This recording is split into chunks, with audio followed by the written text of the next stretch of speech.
Naresh here. I'm a geography trainer, come mentor. Along with the geography, I'll take up disaster management and environment, okay, from general studies point of view, and even geography optional.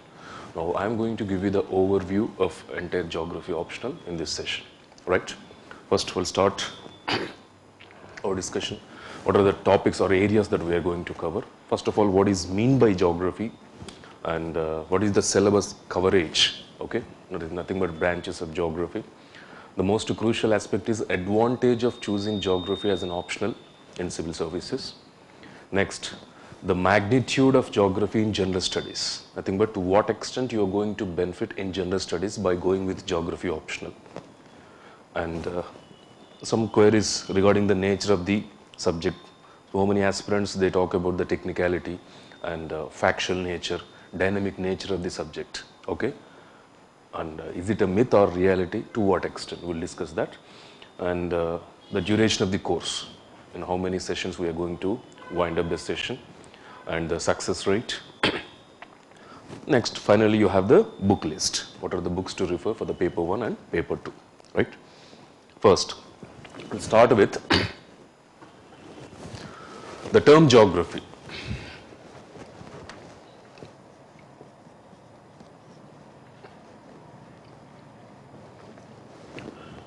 What do you understand by the term geography, first of all, just by looking at the term? Don't look at the slide, just tell me in your own idea. Something it's related to Earth. Something it is related to Earth, yeah. Any better answer? When you take this term exactly, the term geo means Earth. It conveys the meaning of Earth. And graphene means to write about. So, literal meaning is to write about the Earth. That is the meaning of geography. But when you take the generalized definition, for example, when you take India or any other country in the world, okay? For example, in India, in the northern part of India, you have Himalayan mountain system. And when you go to the southern part of India, you have Western Ghats and Eastern Ghats.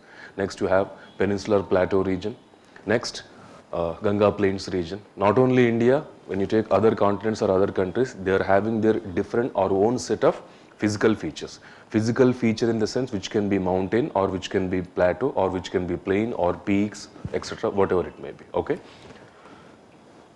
With the help of geography, why they are there in the first place, how they are formed, what are the changes that they had undergone in the past, and what are the changes that they are going to experience in the future. All these things are generally studied under geography. For example, when you take Himalayan mountain system, definitely when compared to the previous years or geological past, the current day Himalayan mountain system is somewhat different, and you cannot expect the same setup after 500 or 2000 years. Definitely there would be changes. So from time to time, all those changes are generally studied under geography, okay? That's why you have that third statement. Look at the third statement. It seeks to understand where the things are found, why they are there, and how they develop, and the changes over a period of time. All those things are generally studied under geography. Am I clear? Next, comes to the branches.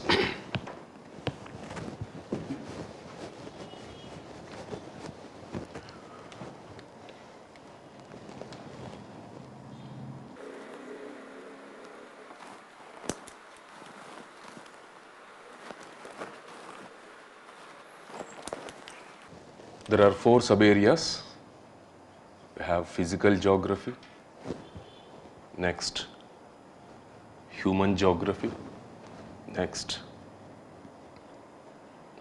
economic geography, and regional geography, okay? Physical geography is nothing but it studies all the tangible and intangible phenomena of the earth. Tangible in the sense you have a mountain system, you can view that, but you have a atmosphere, climate, weather, but you can feel it. You cannot see that, but you can feel it. All those tangible and intangible physical features are generally studied under physical geography. Okay, within the physical geography we have four branches, four main branches. But prior to that, I'll give you, when you take the earth,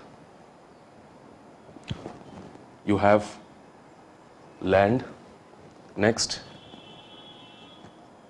water component, next you have gaseous component. Okay, this land component is called as lithosphere.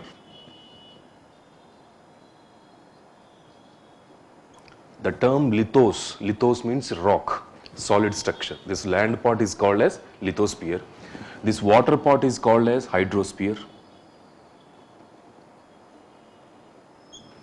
Okay, this gaseous component is called as atmosphere. Okay, what are the precursors for the existence of life? For the life to exist, what do you need? First, you need water, okay, and at the same time you need oxygen. You have the water, you have the gaseous composition, nothing but atmosphere. Next, for the survival, you have the land resources. So obviously, by taking the advantage of these three, there comes a life-bearing segment, that is nothing but biosphere.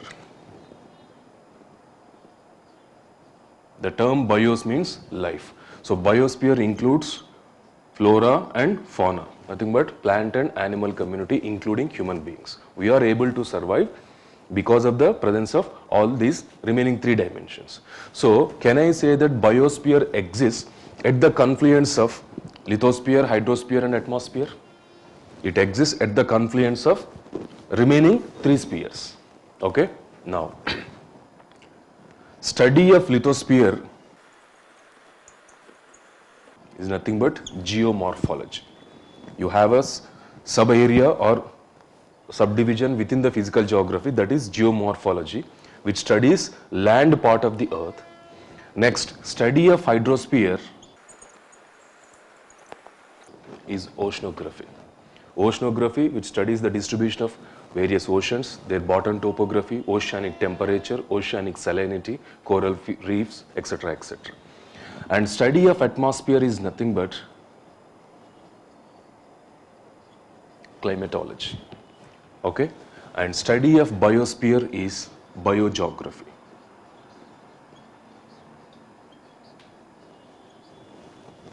Okay, first one you have geomorphology, secondly oceanography, third climatology, and fourth biogeography. These four form the part of physical geography. Okay, first listen to me, don't write anything. Okay, physical geography is comprised of four sub areas. This is a very, very crucial area of geography. If you are able to get the command over the physical geography, with the rest of the things you can play. But if something goes wrong with your conceptual clarity here, it would be like a Greek and Latin for you. Am I clear? Okay. Physical geography, it forms section 1 in paper 1. Section 1 of paper 1, completely it is physical geography only. Adding to this, you have the first chapter is geomorphology. In the first paper, you can go to that page.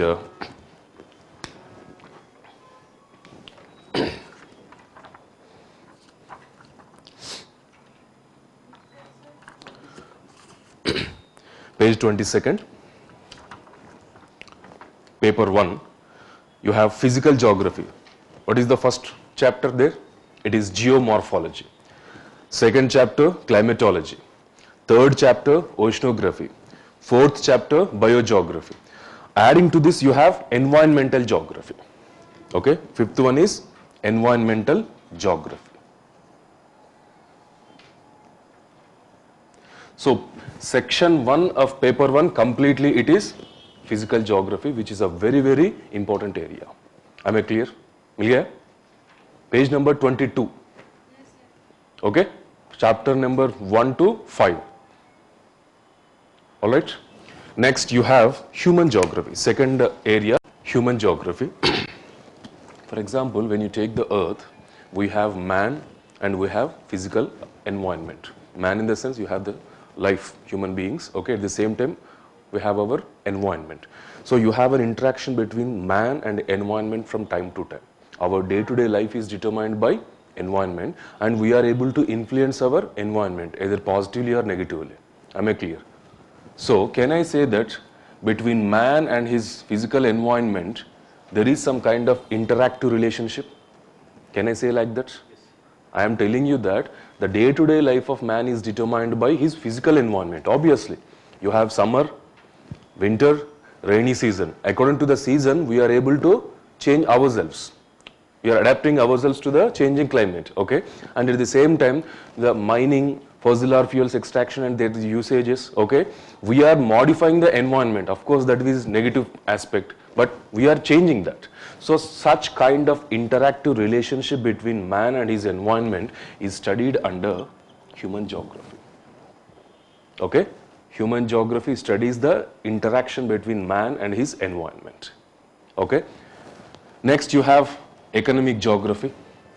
Economic geography, it lays focus on the distribution of resources. Next, economic activities. What is resource and what is economic activity? Try to differentiate them. Resources which we use Which we use for our needs. for our need, okay. Economic activity is like a transaction. But my point is that how can you interlink? How can you establish the relationship between the both? Yeah. Okay. I'm extremely sorry. Yeah. How can you establish the link between resources and economic activities? For example, Because of the resource we are forming product. resource forming product. With that product we are making it. Actually, resource is a raw material for economic activity. For example, can you go for cultivation in barren land? If you want to go for cultivation or agriculture, you require fertile soils. Am I clear? When you go to the coastal areas or deltaic regions, or when you go to the river basin regions where you can find fertile soils, there you can go for cultivation or agriculture. First thing. Second thing, can you go for the establishment of industries in deserts or forested regions? For industries, you need to have a land, you need to have some other infrastructure facilities, okay, manual and skilled labor, okay, capital, government policies, okay, there are so many things actually. But apart from that, for example, when you take iron and steel industry, you require iron ore, which is a raw material, nothing but it's a resource, okay. So the distribution of resources determines the distribution of economic activity. Do you agree with me? Obviously, that is how you have the distribution of various economic activities like agriculture sector, industrial sector and service sector. These things are generally studied under economic geography. Clear? Distribution of resources across the world, including India, okay, and economic activities across the world. Human and economic geography, they are the part of section 2 of paper 1. After that, you just in the same page, page number 23. Human geography, first one, perspectives in human geography. Next, economic geography, population and settlement geography, regional planning, models, theories, laws in human geography. Okay, so these two together form the part of section 2 of paper 1. Am I clear?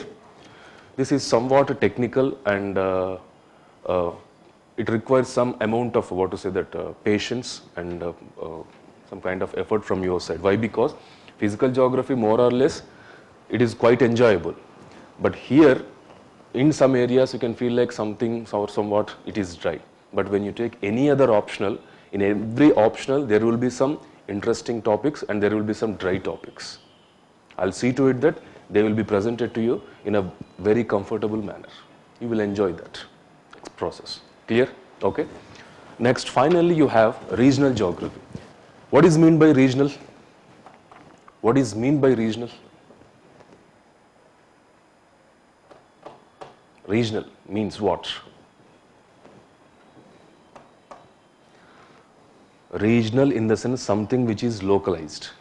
Okay, something which is localized. Localized study of under this will take world and India. In the world, we have 7 continents, okay? We'll take one continent, for example, North America, and we'll study the physical features and the political features of that continent. What is meant by physical feature and political feature? Always remember, all the relief structures like mountains, valleys, plateaus, plains, peaks, lakes, rivers, they are nothing but physical features. Towns, cities, etc., they are political features. So when you take atlas, in the atlas you have 2 maps. One is physical map, other one is political map. Physical map indicates or shows the distribution of physical features, and political map, it shows you the towns and cities. Am I clear? So when you take world, continent-wise study, we conduct a continent-wise study wherein we'll study all the physical and political features of that particular continent. Then after that we'll move on to some other continent, okay? And at the same time you have Indian geography, okay? Detailed study of India, localized or regionalized study of India, physical, economic features and political features of the country, okay? In fact, this is the part of paper 2. Entire Indian geography forms the part of paper 2. You can see that.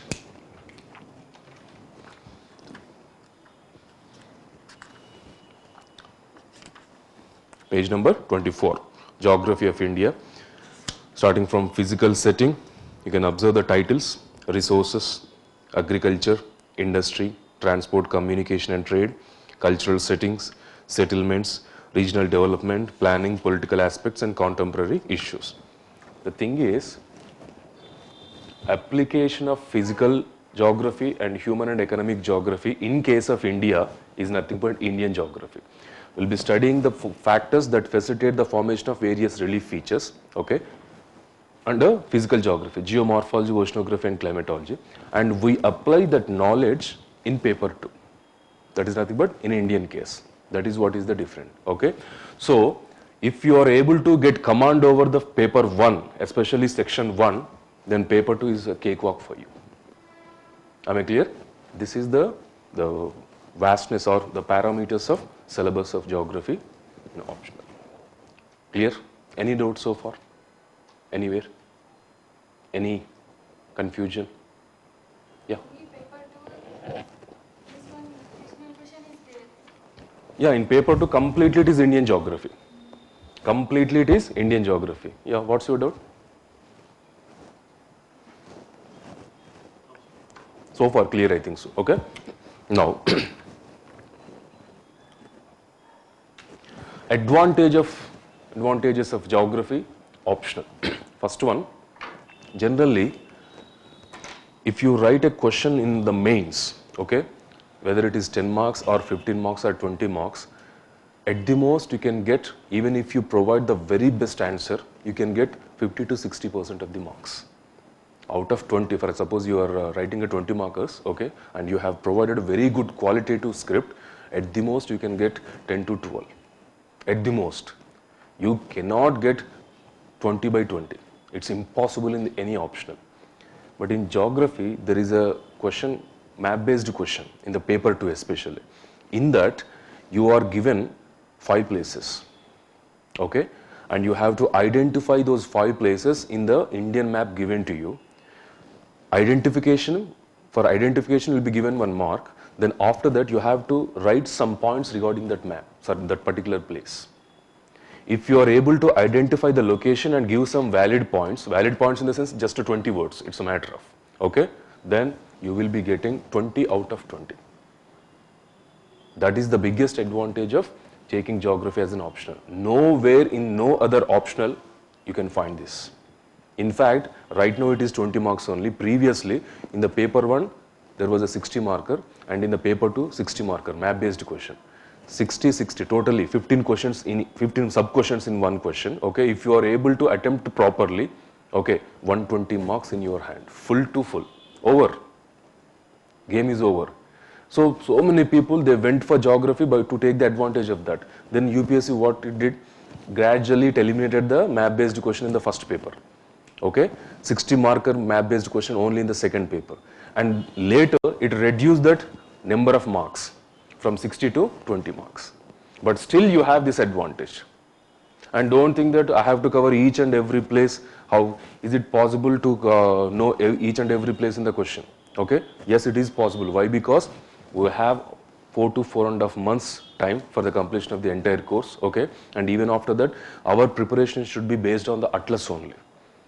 So over a period of time, you will be able to get that. That's not an issue at all.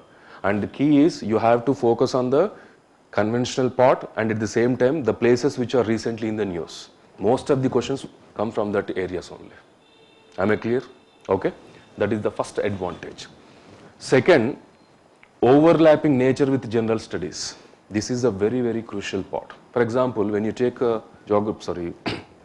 prelims, you have two papers.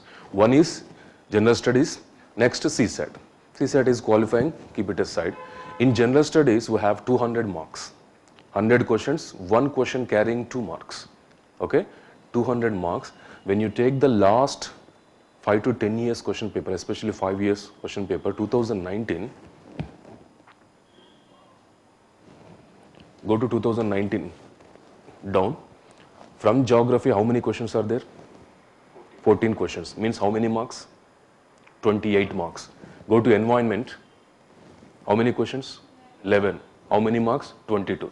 28 plus 22, totally 50 marks. 50 marks, 1/4 of the entire general studies paper. If you finish the geography optional thoroughly in prelims, 1/4 of your paper is finished. And right now, in today's trend, prelims is the toughest part actually. Very big task, we can say that. That is why prelims has become real mains actually. So you have a very high probability of clearing the prelims if you go for geography optional. That is the first thing. Even if you want to go to the previous papers, okay, 2018 from geography there were 8 questions, and from environment you have 13 questions. So in between 40 to 50 marks definitely from geography related areas only. Am I clear? This is one of the biggest advantage at the prelims level. Next, second, mains. In the mains you have general studies paper 1, 2, 3, 4. In the general studies paper 1, go to page number 8. Page number 8, you have Indian heritage and culture, history and geography of the world and society. Okay. Under that, go to extreme down, salient features of world physical geography. Okay. And next page, distribution of key natural resources across the world. Okay, where you have the location of factors that are responsible for the location of primary, secondary and tertiary sector. Just now we spoke about under economic geography. Okay. Next, industries in various parts of the world including India. Okay. And next, important geographical phenomena such as earthquake, tsunami, etc. All these are nothing but from geography only. When you take the past papers, in between 80 to 120 marks in general studies paper 1 are from geography related areas only, which means nearly half of the paper from geographical knowledge. And for this, if you prepare for geography optional, you don't have to go for separate preparation in this regard. That preparation is over, added advantage. Next, in the paper 2, go to page number 10. You have India and its neighborhood relations. Okay. That part is generally covered in paper 2 of geography. Go to page number 26. Page number 26, 9th chapter, political aspects.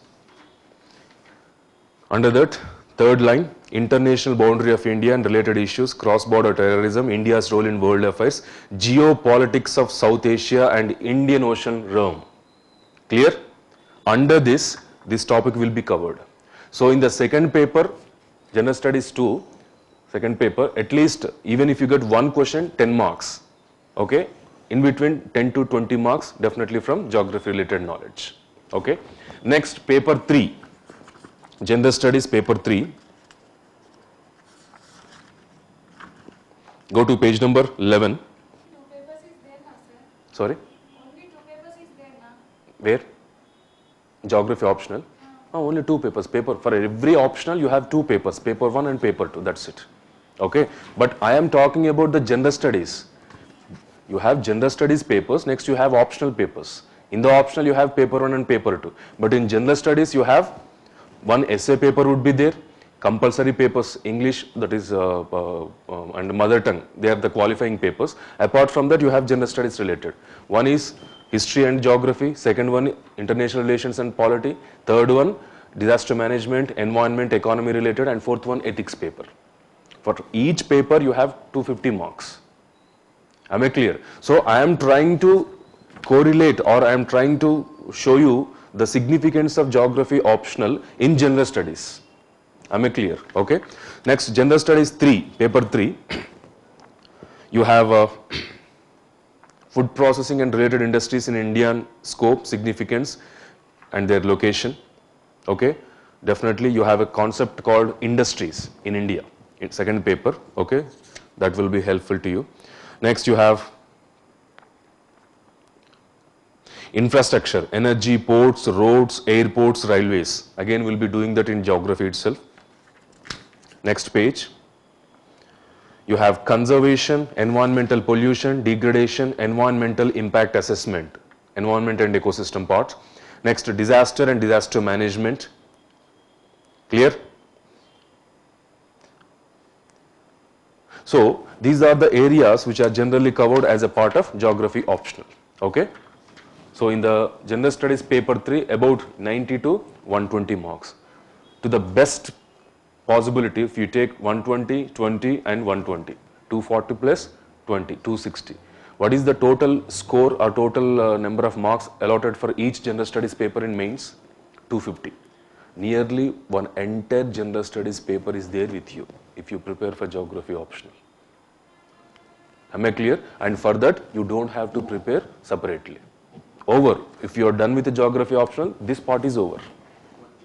One GS paper is over, that is there in your hands. People think that anthropology, some other optionals will be getting more marks. Definitely their syllabus is limited, okay, but to what extent they are useful in general studies? That's my point. For example, by choosing geography optional per se, if you are getting about 250 marks, or 270 marks, 280 marks. By choosing anthropology, if you are able to get 320 marks, what is the difference? 40 to 50 marks. But apart from 270 or 280, you have one entire GS paper with you. After all, we need accumulative marks if you want to get qualified in the examination.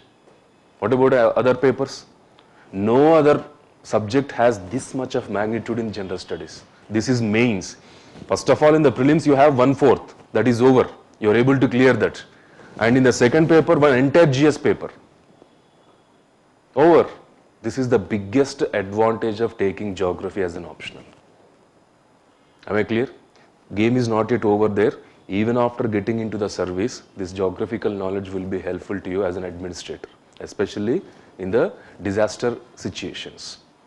First thing. Second thing, sometimes what happens when you are the district magistrate, central government, most of the cases they determine the location, but for the field level understanding, they send some, ask the district magistrate or collectors to give a report regarding the location of particular industry or particular activity. At that point of time, your geographical knowledge will fetch you a lot of advantage. Am I clear? So from the prelims level till the job, even during your administration, it will be of great help to you. Am I clear?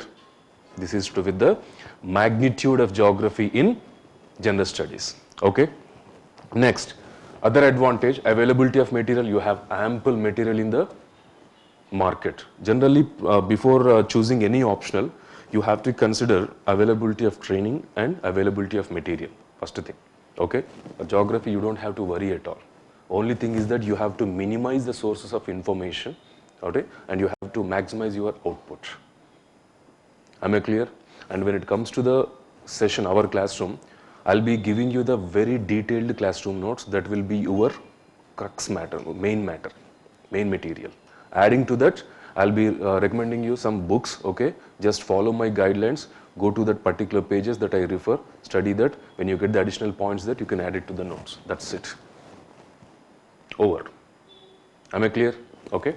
Next, while developing the scripts or answers for the mains, you have the more scope for innovation in terms of diagrams. When you go to history, polity or economy, at the most you have to struggle a lot to find out some diagrams or to formulate some flow charts. But in geography that is not the case.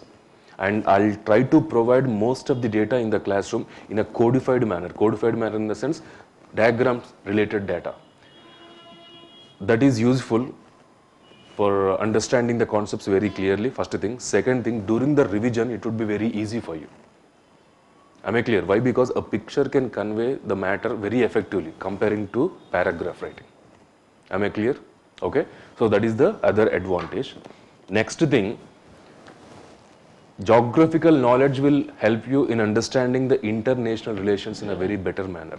If you find out the location and the geographical nature of that particular countries, why specific conflict is going on between those two countries, you will be able to understand very clearly. After all, you have international relations, higher in paper too. Okay, so geographical knowledge definitely will fetch you or help you to understand them in a better manner. Am I clear? Okay, for example, you might have heard of this conflict, China versus other Southeast Asian countries over South China Sea region. China is claiming nearly 80% of the South China Sea region resources, okay, which is bitterly opposed by other countries like Philippines, Vietnam, etc. Okay, why it is claiming? Because it is having lot of resources, that too is showing its political power supremacy in these days actually, okay, which is bitterly opposed by other countries. So if you are able to identify the location of South China Sea and its littoral countries, peripheral countries, you will be able to understand the things in a very effective manner. That is the other advantage of geography. Clear? Any confusion? Next, is it technical, factual or dynamic? This is the question most of the people ask me when they come for counseling. Yes, geography is a technical, it is a factual, and yes, you have a dynamic nature. But thing is that I will try to provide you the facts in a very, by adding some kind of interesting stories to that, stories in the sense rational stories, and I will try to link those facts to some other events so that you can remember those facts very effectively. And moreover, remember facts like location, significance. For example, so and so place is known for so and so industry. Single place you can remember, but there are so many places which are known for several industries. At that point of time, you don't have to worry at all. Revision is the key. And I'll make you to revise the notes thoroughly within the classroom itself. At least 70% job will be done in the classroom itself. Every day, for example, if we discuss some topic today, okay, come tomorrow in the first 10 to 15 minutes, it would be complete revision of the previous day notes. Okay, you come to the class with your preparation, and I'll make you to revise in the classroom also. So revision is the key. And once if you are thorough with the facts, over. You can play with them. After all, when you provide good facts, that will fetch you very good marks. Rather than generalized answer writing, attempting the question with the facts will fetch you definitely very good high marks, more marks. Okay, next, it's a factual. It's a technical thing, but all those technical things will be discussed in a very simplified manner in the classroom. You don't have to worry at all. Yes, dynamic nature is there, okay. For that you require some amount of current affairs knowledge. Anyway, you will be reading newspaper or magazines. Then apart from that, I will be discussing the current related or the top places which are in news in the past, okay, in the classroom itself. So in fact, these three, dynamic, factual and technical nature, okay, they are some kind of advantages to you if you can utilize them properly. Am I clear? Okay. Next, course duration. For suppose if it is a 2 hours of session, okay, each session of 2 hours, about 100 to 120 sessions, nearly 200 to 240 hours, including holidays 4 to 4.5 months, will be able to finish the entire portion. Am I clear? And for that you have to carry some books. I strongly recommend you. For the paper one, you have Physical Geography by Savindra Singh. This is a very important book actually. And adding to that, you have the Physical Geography by Stoller and Stoller. And remember, you don't have to cover the book, entire book, cover to cover. Okay, it's a kind of reference reading. Okay, you have the classroom notes. Adding to that, you have to read those books.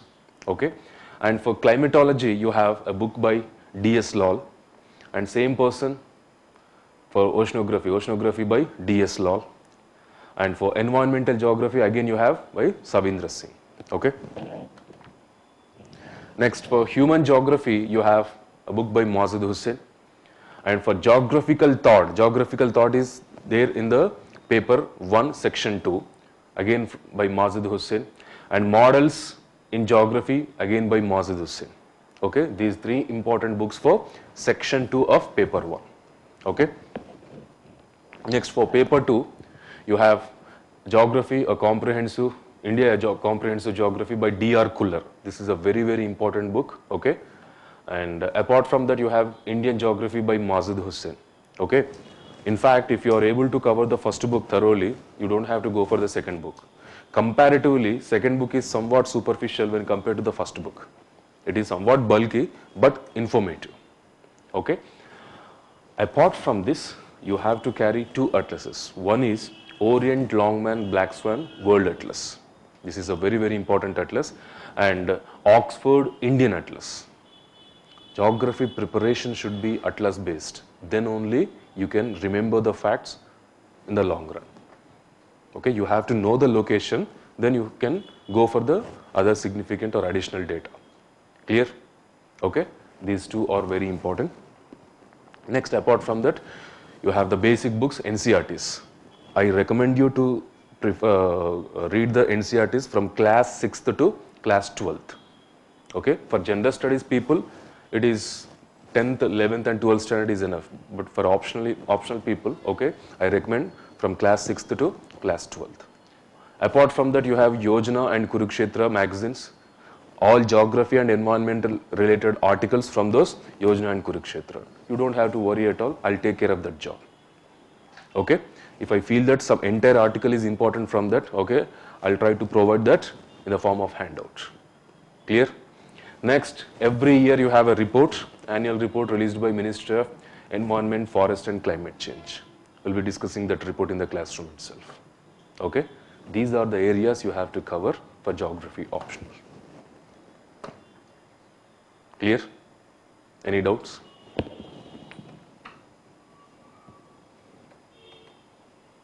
See, the point is, syllabus is vast first of all. No doubt about it, when compared to the other optionals, syllabus is vast. But you can understand that. Why? Because 250 marks or one entire general studies paper is being covered as a part of your geography optional, definitely you have to cover a lot. First thing. Am I clear?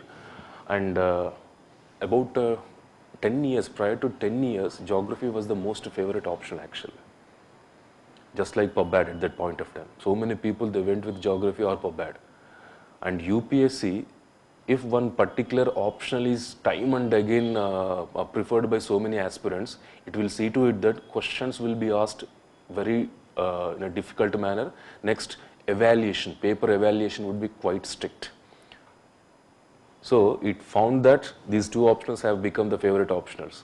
Then it suppressed the things like anything. As a result, PubAd people, geography people, they try to shift their base to some other optionals. The trend would be there. Something may happen at any point of time if particular optional is being highlighted from time to time. Am I clear? That is the thing. Sir, civics, history, economics, all are learning, sir. Sorry? Civics, history, economics, all are Civics bole to it is PubAd, public administration. Okay, in the public administration will be covering the Indian polity and polity related things. Okay, and economy, history is also very good optional actually, no doubt about it. Okay, economy, physics, chemistry, these things you have to think about. Why? Because they are very you have to put a lot of personal efforts, availability of coaching. Okay, you have to go to the professors.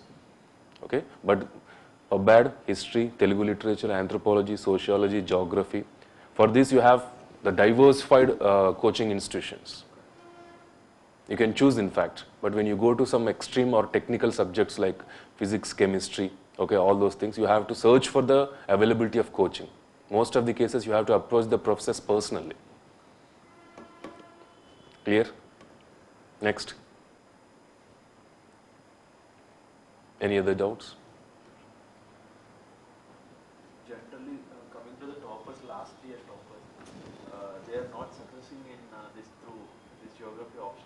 Okay. They are changing to this other anthro political science. That depends. That depends. Why? Because I have some other officers, IRS officers and IPS officers with geography, they are able to clear.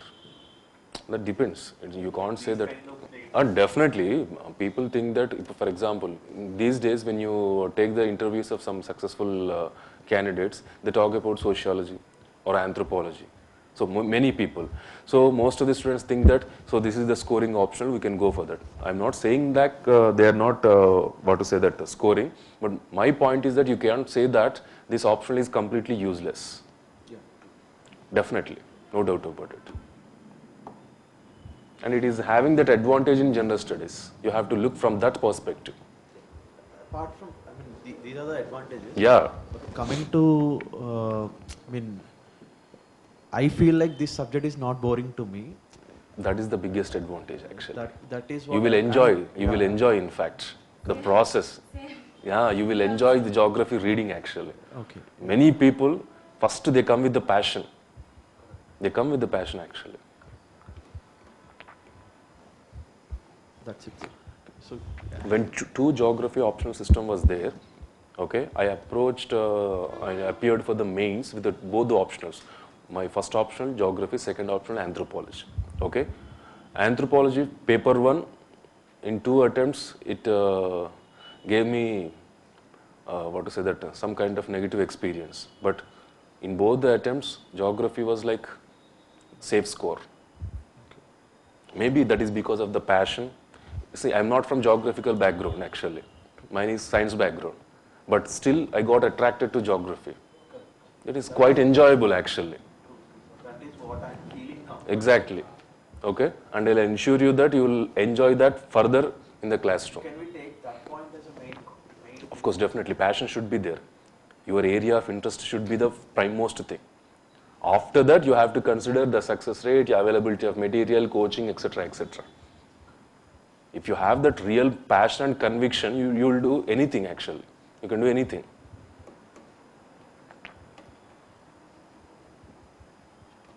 And one more thing, everything is interlinked in geography. After finishing the entire coaching, if you are writing an answer or if you are attempting a question in a paper 2, you can attempt that by taking the knowledge from the paper 1 and other areas of the paper 2. There's a lot of scope for interlinking actually. Clear? While writing the some question coming, in the paper 1 or section 1 of paper 1, okay, you can use the knowledge from the paper 2 also. Okay? And I strongly recommend you to revise and by heart the entire syllabus of geography optional if you are going with geography optional. Why? Because sometimes you will be getting the questions like you don't know exactly what to write. But by having a clear understanding of this syllabus, you can write it. Even if you don't know the answer, you can write it. That is the beauty actually. Even in general studies, sometimes you will be getting some questions for which, frankly speaking, you do not have any points to write. But still, you should be in a position to write. That is possible when you revise the entire syllabus of paper 1 and paper 2. It should be there on your fingertips. You can correlate actually. That is another advantage.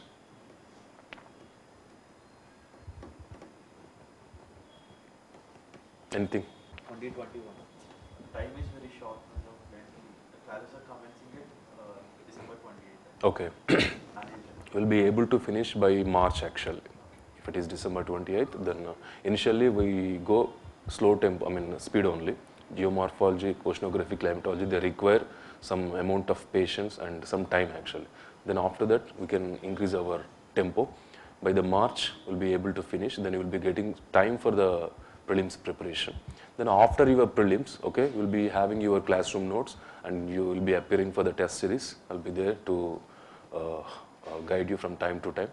For optional students, will be forming a WhatsApp group or Telegram group. Okay, at any point of time, your queries will be attempted. Clear?